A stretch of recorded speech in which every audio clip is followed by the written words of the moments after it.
For May 17th, 2013, we have a rerun.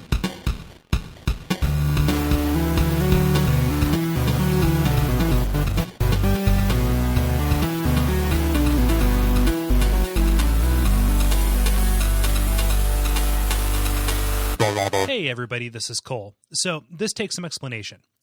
We had some difficulties with scheduling this week, and we were not able to record an entirely new show of the level. Rather than leave you hanging for 2 weeks straight, I decided to kind of dig back into the archives and do something I've wanted to do kind of for a while, which is identify some of the old spoiler casts that we used to do about specific games. This was kind of the precursor to the bonus levels that we've done. Think Walking Dead, think Spec Ops. Those are real popular. So if you like those, we've talked about, a couple of games kind of in that same vein, kind of like, all gloves thrown away to the side, no holds barred. How many holds barred? None holds barred. There are probably like 3 or 4 of them. So going, kind of chronologically, the first one that I want to bring up here, the one that you're going to hear this week, is the episode that we recorded about Heavy Rain. This was a game that we all really, really enjoyed when it came out, and kind of informed some of our discussion about the nature of emotionally affecting games, or how storytelling is used in games in different kind of unexpected ways. And I feel like it's important for you to hear it. So some things to note, our recording circumstances were different, and it sounds really, really bad. I apologize for that, but that's the way that it goes. We only were recently able to afford better recording equipment.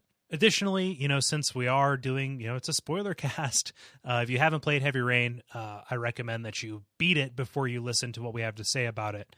It is a good game. It's very flawed, but we felt it necessary to talk about it. So, take that as you will. That'll pop on after the music here.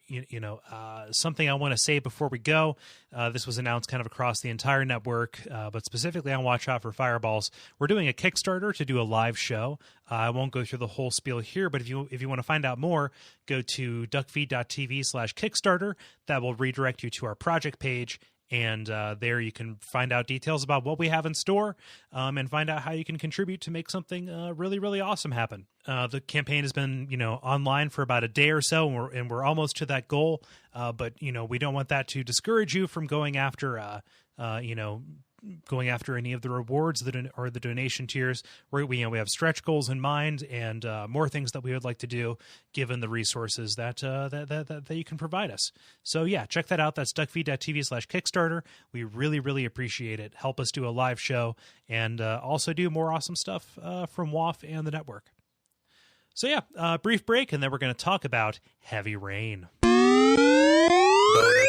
Discussion. And now we're on to the very special portion of this show. I don't have any name for it because it's kind of different from what we've done in the past, but it is a very spoiler-filled discussion of the video game Heavy Rain, put out on the PlayStation 3 by Quantic Dream earlier this year in 2010. It was a fantastic game, very cinematic, very much akin to the old adventure games of yore that I personally am fond of to a great degree. But if you haven't played this game, then I would recommend that you stop listening, actually. And this isn't one of those jokey, stop listening things like, haha, we're alienating our audience. Trust me, we don't have to try to do that. We do it automatically. But yeah, I mean, this is where we're kind of going to discuss our shared experiences with it, because this is one of those games, those few games that all of us have played through at some point over the past couple months. So I think that it'll be very fruitful to discuss. And I think we should lead into this by... Well, Ben, you had a question for us. What did you guys cut off Ethan's finger with? I did the knife because it was right by the stove with the rebar. Is that? I remember I had like a hatchet-like device. I think there is a hatchet you can use. There's an axe, yeah. I think I used the axe. I can't remember where in the room it was. That might be like one of the right choices. I think they're all right choices. Well, yeah, but I know that at least to get the trophy, you have to the gold finger. Is that the name of the trophy? Yeah. There's one, yeah. You have to you have to choose the one that you whack it off, with one with one smooth motion rather than having to go at it like with the shears or whatever. Then they disinfect it, then you cauterize it. Oh, dude, when I did that, I literally was out of my chair hopping around with Ethan. Like, I was so freaked out by that. Well, it's funny because it's one of the most memorable scenes of anybody that I talk to about it. That is what comes up the most, is that particular thing. And I think what's so compelling about that, I'm sorry, I hate the word compelling. It's another one of my bad words. But and it gets so much better when I draw attention to it. No, but what's so compelling about that scene is you are controlling him every single step of the way. And I can't think of the last time that a video game brought out that much empathy in me. I mean, at least in the way that I played it, I kind of felt exactly what he was going through. It's kind of like, oh God, no. You just kind of like, it's kind of like watching somebody get hit in the nuts on YouTube. You kind of wince in sympathy pain. And this is remarkable because this happens with Ethan, even though Ethan is made out of polygons, a lot of polygons, but polygons nonetheless. I think 90% of it was how well it was voice acted. Like, the way he reacted. Frenchly? Yeah. But the way that Ethan reacted to getting the tip of his finger knocked off, and the sounds he made were, made it very, very, very uncomfortably real for me. A lot of screams. That was, if you want to talk about horrifying, you can talk about watching Saw or something like that, and those are all horror movies. But the sounds that I heard and what I saw during that scene were truly horrifying. And even I can feel myself right now, even just talking about it, like my shoulders were all tense all of a sudden because that was so traumatic. It's very evocative, and I think that it's funny because no matter what you do, Ethan ends up with an injured arm. Yeah, if he doesn't cut off his pinky when they go out in the alleyway, the cop shoots him. Oh, I didn't know that. But I think that gets to the heart. I mean, I don't want to draw too many broad conclusions about the game right now, but it doesn't excel at giving you a lot of choice. It gives you a lot of opportunity to shape your experience, which is different from having an actual outcome on the consequences of the game, but you are given you're given a feeling of agency over what's happening. And the game is not so much like an interactive movie or whatever, it is a way to deliver emotions to the viewer. Yeah, it's almost like the experience is like if you take a row of rooms, and you have freedom to walk around in the room wherever you want to go, but you have to go to the next room after you're done. You know what I mean? Like, that's pretty much what the experience is like. Yeah, and that says a lot to the general structure of the entire thing. I think that as a whole, maybe the narrative is a little bit squeaky because there's not an awful lot of logic from beginning to end, except in certain cases with the reveal of, everything like that. But there's a lot of red herrings that are given up, and the points of articulation where all of it kind of meets together and, you're forced into a way that the narrative arc is going to go, but the brilliance is in how each of those individual scenes play out. So help me with this, because I really did not come away from the story with a lot of qualms with it. Overall, and thinking back on it now, I was very happy with the way the story played things out and left things for me at the end. And keep in mind, I am the one who played through it once in one continuous motion, no restarting, and then went back and played, I think, 2 different scenes a couple of times. I replayed the psycho guy who had all the crosses in his room to see what would happen if I didn't shoot him, because the first time through I did. I freaked out and I shot him. And I'd love to talk about that and some other scenes more later. But then the other scene that I replayed was towards the end, just trying some different combinations of Madison living or dying, because for me, Madison died in the house fire. How did she die? Sadly, it came down to a mechanical failure on my part. I was walking through I believe the second room that you get into. I think it's the bedroom. Or no, excuse me, I had gotten out of the bedroom into the main room. The living room, yeah. Yeah, and was trying to find my way to the door, because the one thought in my head was get to the door, the front door that I had come in. And if you step on the flames, your pants or whatever catch on fire, and you have to shake the controller to put them out. And even though I was shaking as vigorously as I could, I guess it just wasn't enough and she burned to death in front of my eyes. And that was one of the moments. Again, there were so many moments in this game where I was literally standing up out of my chair watching the TV. But that was one of them, because I had committed at the beginning when I started the game, I'm not going to do any restarts, I'm not going to play anything over. And when she died, I was beside myself. It really felt like a loss. Yeah, I was absolutely beside myself. In a way that I've never been for a movie or a book or anything like that. And I think this was the new emotion that, because, I've been moved by movies and stuff before, but the new emotion that came along with all of this, and with all the times that I failed in one way or another, was guilt. I am responsible for this. Yeah. Exactly. So I'd love to hear your guys' thoughts on the way that guilt factored into this, because I did, like you said, I felt incredibly responsible for everything that happened, good or bad, and I've never felt that way about a movie or a book or any other medium that I can think of. I would say, yeah, I think I had a similar experience to what you did, where I shot Nathan. I believe that was the yeah, I shot him well before I should have, and so I think the next day I went back and changed that, because I felt guilt, I felt responsible for, flipping out early and shooting this guy, because it was, because immediately after you kill him, then Blake is just like, oh, whatever, and you're totally like, I should not have even cared about saving this guy, I've made a huge mistake. No, that's one of those things I was going to comment to the effect of, I didn't feel guilty about I felt guilty at the time because I killed somebody, and that doesn't seem like something that Nauman would do. But Nauman. I'm Nauman Jaden. But no, I mean, just like as you go on and you find out that Blake is kind of a douche nozzle. It's kind of like, why did I shoot somebody to save you? I should have let him cut you to pieces with his cross or whatever. I'll tell you what that really did affect my psychology, because up until that point, I had played very much in character with Jaden, in that I really tried to maintain a good relationship with Blake, and I tried, I'm a criminal psychologist. I have to be good at psychology. I should know how to deal with people who aren't the most pleasant in the world.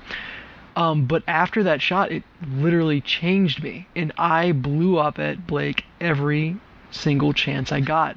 I hated him, and regardless of whether or not it was beneficial to what I was trying to do with the story, whatever control I had over it, whenever there was an option to blow up at Blake, I blew up at him. And what's funny is Nauman doesn't. None of the characters they act according to the way you feel.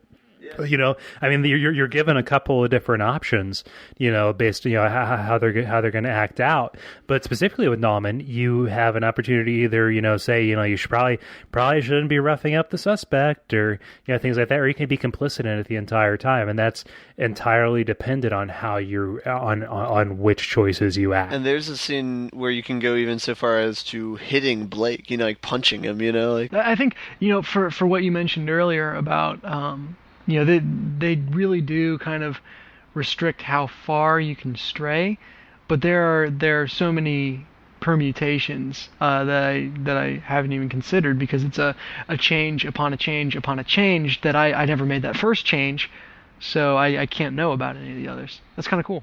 None of the versions I played had Ethan getting arrested. There's an entire scene where if he gets arrested, you can lead. You play as Norman, and you break him out. So it's kind of like a get out of jail free card, And that probably never comes up in the plot again. Like Nauman doesn't get reprimanded for it or anything like that. It's a very self-contained scene, Which is funny because none of the characters are held accountable for any of their multiple felonies through committed. It's okay. Phone told you to. Never mind the fact that Madison, if you play her a certain way, comes across at least 3 other serial killers in her pursuit of the origami killer. There wasn't always the best writing or acting, but I completely forgive Heavy Rain for all of that. It's funny because as a video game, it's a shitty video game, and as a movie, it's a 10-hour long snooze fest.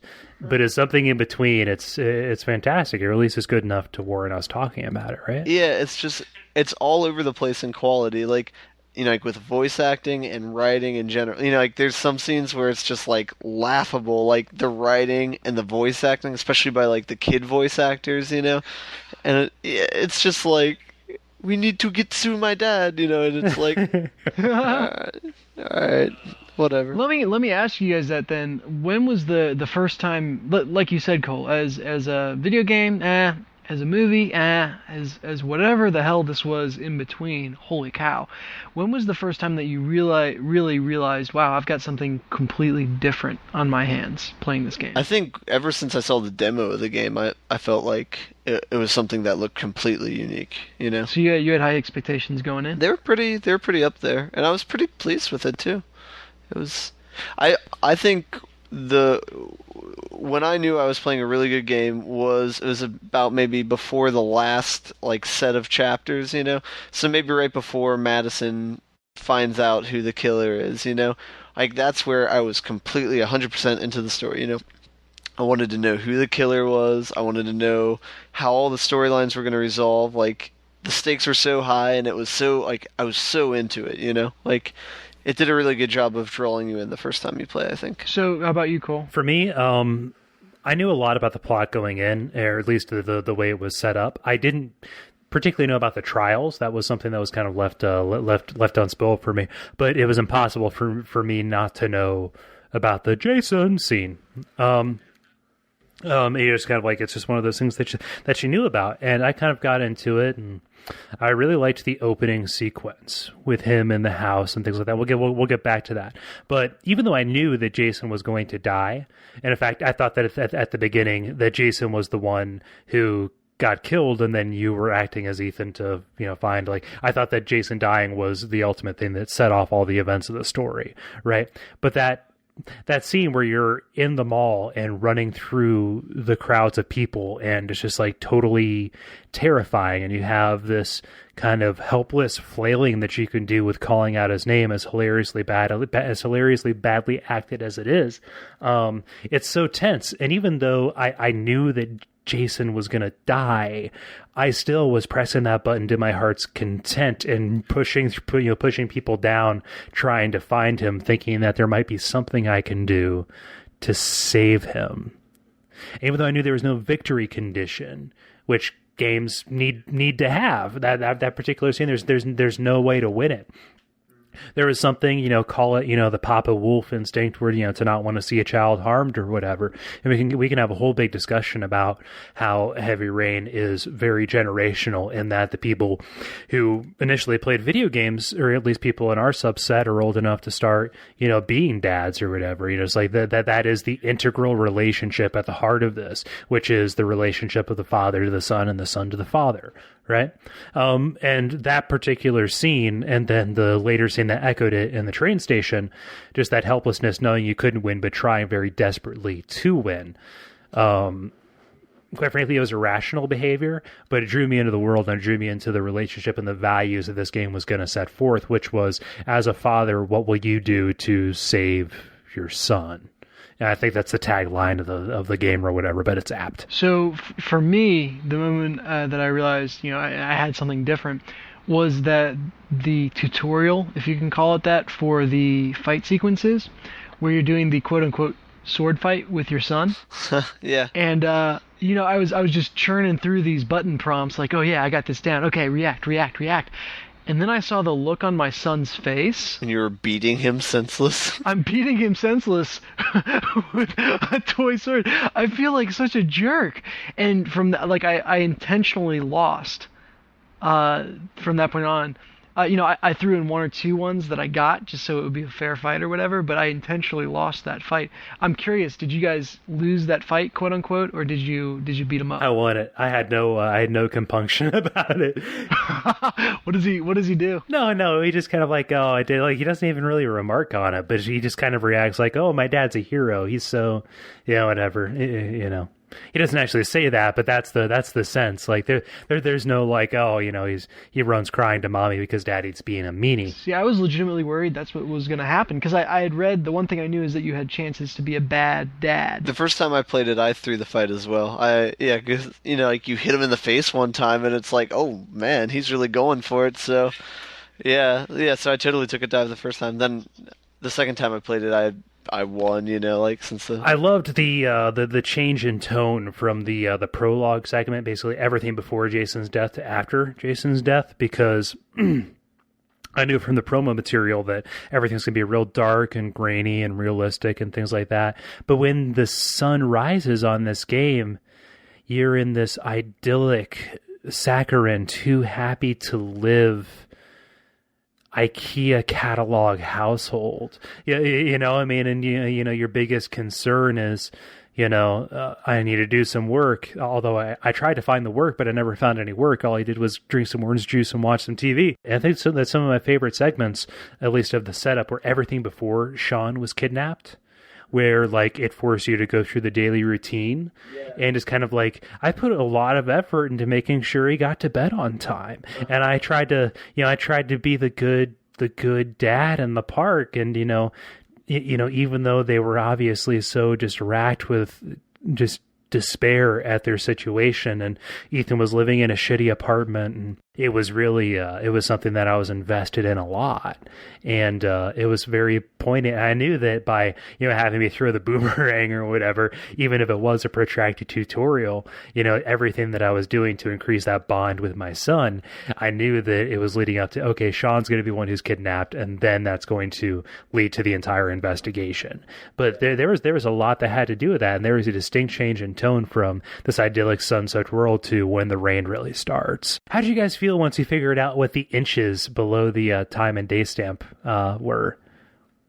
Because it says like Monday, and then it says like 2.5 inches. Like, oh, really? What? Yeah. At first I thought that was just like the game's thing, and then I was like, oh, this is seconds ticking off of my son's life. Yeah, and you don't figure that out until you're basic. Until Norman comes in and explains the origami killer's MO, right? Yeah, what's the deal with French people not being able to pronounce origami? They mangled it so much. I was just like, oh gosh, you're not making my job easy here. Origami killer, really? It actually, I hated the inches measurement once I figured out what it was, because it told me how much time I had left in the game.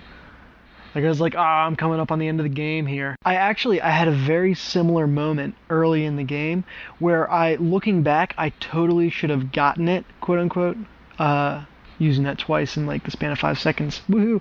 But totally should have gotten it early on, but I didn't pursue the train of thought that was so well laid out in front of me, because I didn't put enough faith in the storytelling ability of a video game. So, I didn't catch it the first time, which is when Scott talks to hooker lady, what's her name? Lauren. I didn't catch it when Scott talks to Lauren, but the second time when he talks to the 7-Eleven owner and says, hey, I'm a private investigator, and the families of the deceased have hired me to help figure stuff out. At that point, it's been revealed to you that the origami killer targets poor families. And when he said that, it totally clicked in my brain, wait a second, these are all poor families. How can they afford a private investigator for all of this? That doesn't make sense. And it totally, like, I got that clear as day. That does not line up. But I chalked it up to the thought in my head was, man, these stupid video game writers, and I just accepted it from there on out. I totally had it from the beginning, and because I didn't have enough faith that they were actually doing something, and I wrote it off as an error, I cannot claim to be the guy who figured it out ahead of time. I was going to say that's one wrinkle in the story that I was very impressed by, is that sort of being able to play it a second time and see it from a completely different perspective, where the entire game, the first time you play through, Scott's just a nice guy and like a happy-go-lucky guy trying to help out all these families, and the second time you play through, you realize he's collecting evidence against him and destroying it. Yeah, and that's such a great double play, that I haven't seen that so well done in a while, It's funny because I feel like I'm proud to say I didn't get it until right before it was revealed.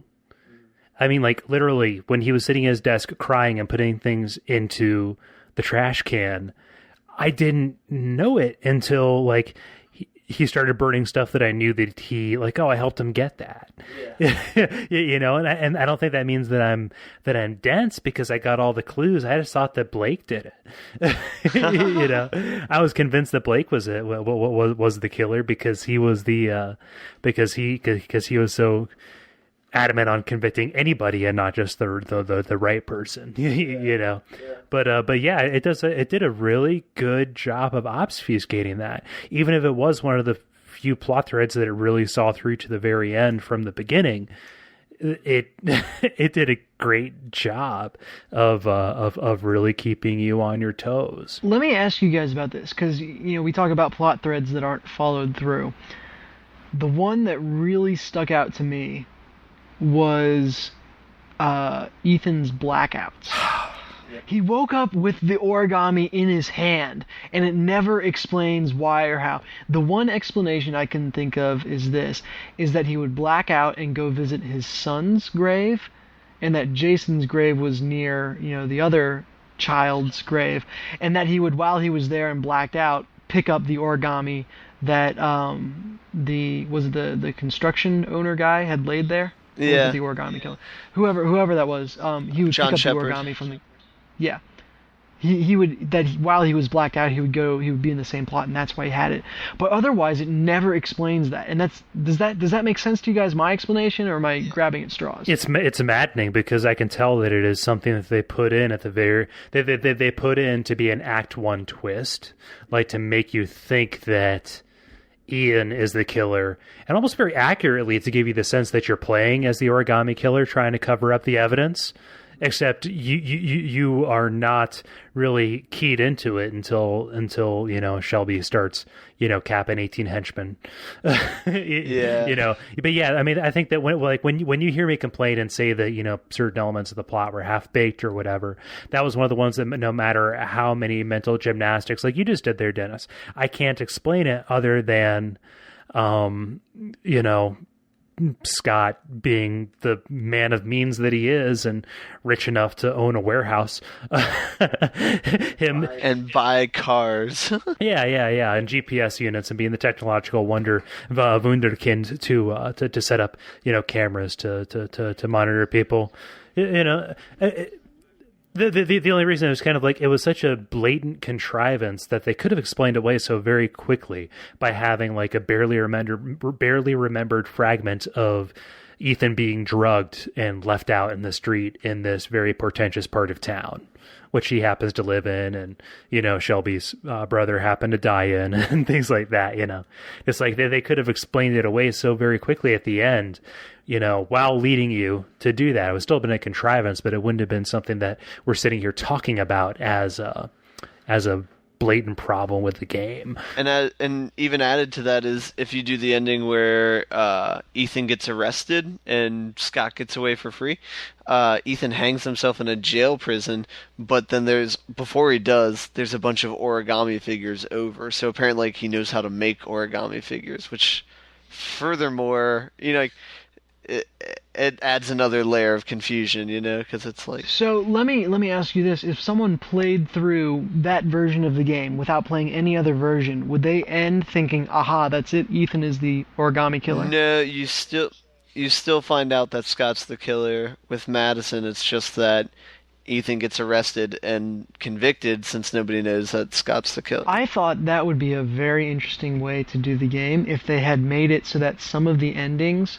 showed Ethan as the origami killer, and just those who played through it that way the first time would have never found out. So not only does the character not find out who the real origami killer is, but the gamer, him or herself, is actually fooled. And then you would have to find out from other people, no, you got it wrong. I thought that was very interesting, and it doesn't sound like they actually realized that. And it's a shame because that kind of seems to be what they were promising at the beginning, that anybody could die, and that it would change the outcome of it. But I think that change the outcome is different than the killer would be different every time. But it's almost interesting that they would have let you die not knowing who the killer was, and that they always chose to let you know that it was Shelby because nobody could die until the very end. So I have a question for you guys. Did you fail any of the trials? I did not drink the poison the first time through. I did not drink the poison either. Neither did I, actually. Does it turn out to be poison? Because I was sitting there, I was going, it's not poison. Duh, that's so not poison, and I still couldn't drink it. That was the way you justified it to yourself, you monster. It turns out that it's not poison. You drink it, and then, like, he looks at his clock a minute after he should have died, and he's like, I'm not dead. It must not have been poison. It was a test of faith, or the power was in your heart all along. I actually also failed the electricity one, and I expected him to actually die there. And when I got that final animation of him, failing, I was so horrified because I thought, that's it, he's dead. Oh no, I screwed up. And but then he kind of limped out the door. I just done my last playthrough through the game. If you go through that scene without being electrocuted even once, he doesn't have any scars on his chest when he goes back to the hotel. Yeah, like, because normally has a giant burn mark across his chest that she wraps up. There's nothing there, so she doesn't even wrap it up or anything. Was it just me, or was crawling through the tunnel incredibly annoying? Yeah. I'm going to say that terrified me a little bit. Yeah, you claustrophobic? To a certain degree, I think that I am, it's not so much that I'm claustrophobic, it's that I don't cotton to being lost. And I didn't quite understand the way that the match flame was supposed to work. So it wasn't that the close quarters and the broken glass underneath me were upsetting me. It was that I am in this place where I could potentially go in circles for hours and hours and hours, and that kind of put me out. I mean, that was, not to get back to House of Leaves or whatever, but that's one of the reasons why that is so why the situation that puts forward is so terrifying to me. It's the being lost without a compass kind of thing. I got lost in there. But I also had a horrible time making turns at each of the intersections. Like, I'd hold the stick to the right and he'd turn to the left, or I'd hold the stick to the left and he'd turn completely around. So not only that, messing with me, but it caused me to get disoriented and lost. And so I spent probably 15 minutes longer in those tunnels than I should have.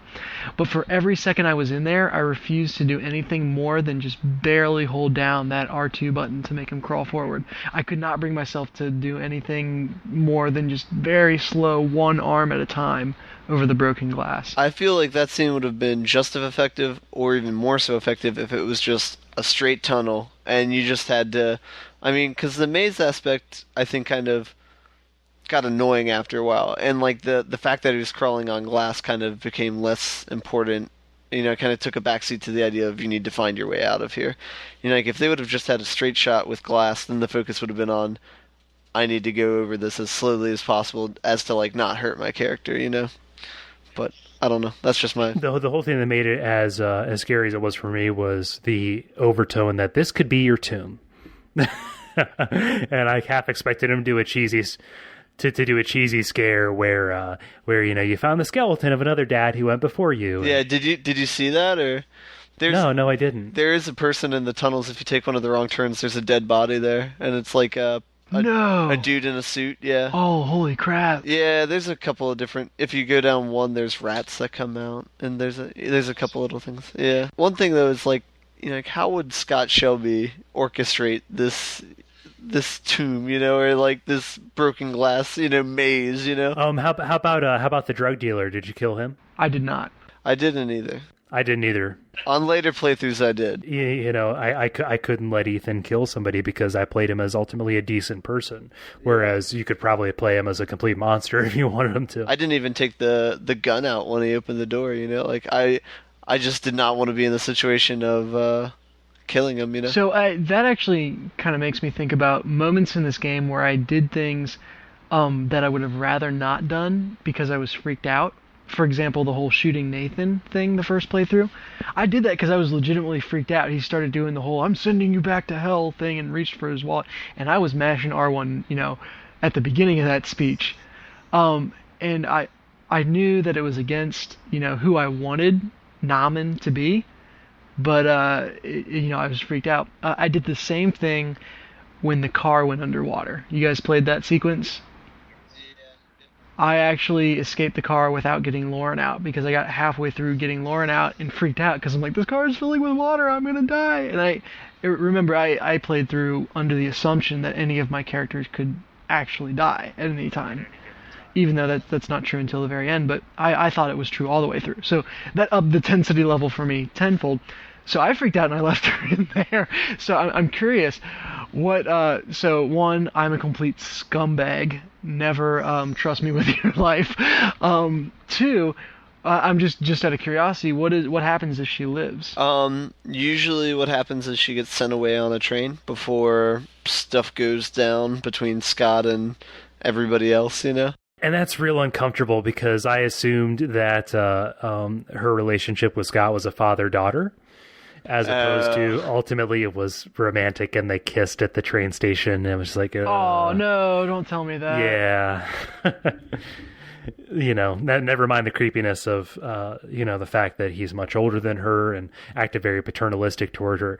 Also, he and he also, killed her only son. That kind of sours a lot of the relationships when you go through on a second playthrough. And I played Shelby like he was. I said this too much. I played him like he was a cross between the Michelin Man and Jesus Christ himself. So like when he started capping people at rich dude's house, that was strange for me. That was just... I took him to a dark place. I let the rich dude die. Oh, interesting. I saved him first time I played through. I saved him. So I think that we should we should draw this towards a close. And I mean, we're kind of approaching beyond truncated episode status here. Oh well, it's an interesting conversation, but just a couple. I don't think that we talked about Madison or Nauman too terribly much. When did you catch on that Nauman was addicted to Ari and not trypticane? When you told me. So about 4 months after I played the game. I never got that any of his symptoms were from Ari, like his nosebleed and everything I assumed was from trypticane. But at the same time, in the back of my mind, it was kind of playing around. It's, he might be addicted to the glasses, probably with the piano scene. Really? What tipped you off there? Just how vague he was with, I wouldn't indulge in too much. I was like, that's intentionally vague. Yeah. How about you, Cole? I loved how the butler was just like the bartender from The Shining. Yeah, that's what I was thinking too. Yeah. So I mean, that came out, and that made the final investigation so much more tense for me when he was going through his evidence that final time, and the world was kind of getting slowly more and more chaotic. Just kind of like, you kind of got a feeling, and that sealed the deal. If him wandering around in the hotel room and fading back and forth didn't already give you that impression. Did you see his eyes start to bleed? No, I never got that far. Did you see that, Dennis? No, I don't think... I remember his nose bleeding when he was fighting the car dealer dude, but that was just as easily from fighting a car dealer dude. and the whole Mad Dog thing, I mean, like, one of the big issues with Indigo Prophecy was that they're very tone deaf about racial stereotypes. With their one black character, like, every time he walked around, it kind of had like porno music playing, like everywhere he went, it was a walking Motown party. Nice bass groove, yeah. Yeah. And he was like definitely the most likable character in the whole bunch. But Mad Dog, when Nauman faces him down, they definitely did a complete 180 from Miles in the first game being likable to Mad Dog being a scary black man. So how about Madison and Ethan? Did either of you bone down? Oh yeah. Yeah, for certain. Why not? My son's dying. Time for sex. There's always time for hasty fellatio. I guess the most important question was, did you forgive her once Ethan found out? Yeah. I did not. Ooh. I guess that's why you got the different ending than with Madison being separated from Ethan. Well, no, I got the ending with Madison being separated from Ethan because she burned to death. I'm trying to think of the sequence of events that led me to choose to not forgive her. I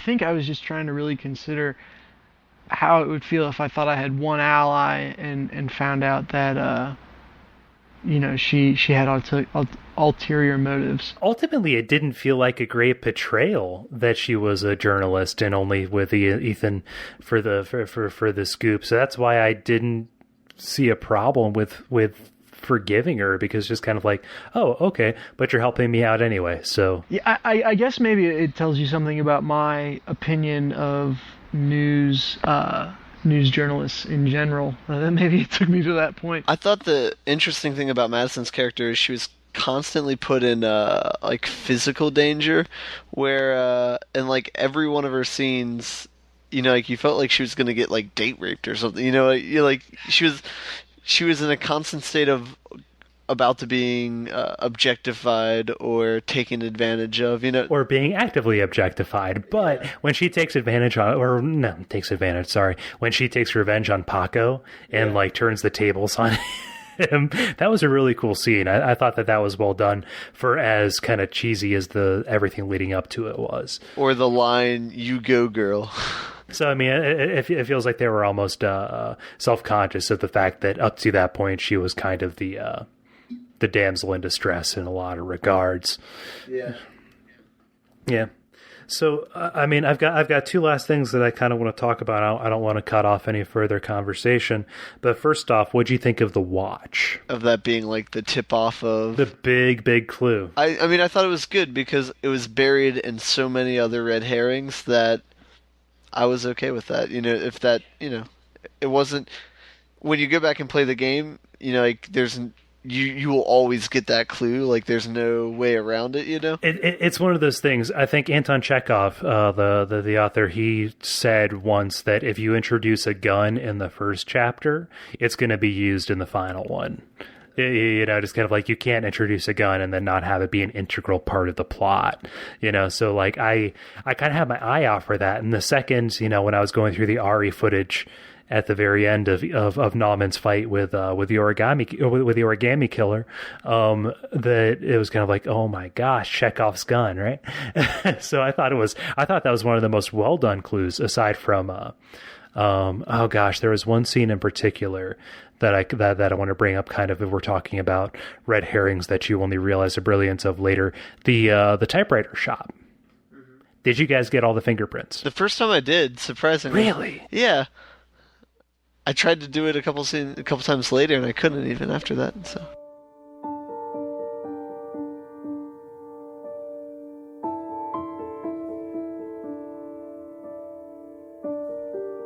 So our internet died, which means that we're going to have to record the end of the show right here. I'm putting Dennis on speakerphone if he picks up. Yeah, what's up? Our internet took a shit and died. So oh no. Yeah. So what we're gonna basically do is we're going to close out the show. That ends our heavy rain discussion, unfortunately. So this has been episode number 85 of Stand Under the Dome Tree and Riddle Me This, a very special heavy rain discussion. And we're very sorry about the technical difficulties at the end of this, but we hope you enjoyed the discussion of heavy rain, even if technical difficulties prevented us from adequately finishing it. So God to tell you it was time.